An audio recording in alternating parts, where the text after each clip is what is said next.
নির্বাচন থেকে কি প্রত্যাশা করছেন? নির্বাচনে আমাদের প্রথম চাওয়া পাওয়া হলো আমরা এখানে দীর্ঘ 50 বছর পর্যন্ত বসবাস করি।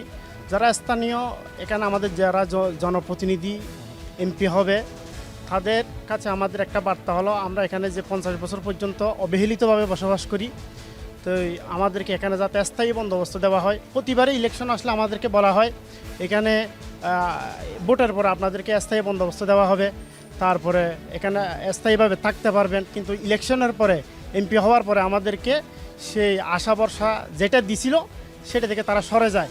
এরপর তাদেরকে বললেও তারা কিন্তু পরবর্তীতে আমাদের কথাগুলো আর কানে নেয় না। কিন্তু আমরা এই অবহেলিত থেকে গেছি। এখন যারা বর্তমানে নির্বাচিত হবে তাদের কাছে আমাদের একটাই চাওয়া পাওয়া হলো এখানে আমরা প্রায় 50,000-এর উপরে মানুষ বসবাস করি। এখানে আমাদের একটা স্থায়ী স্কুল নেই, সরকারি স্কুল নেই, হাসপাতাল নেই, কিচ্ছু নেই। সুতরাং আমরা এই মানুষের যে মৌলিক সেবাগুলো আছে সেগুলো যাতে আমরা এই স্থানীয় যারা প্রতিনিধি হবে তাদের থেকে পাই, এই আশা হলো আমাদের।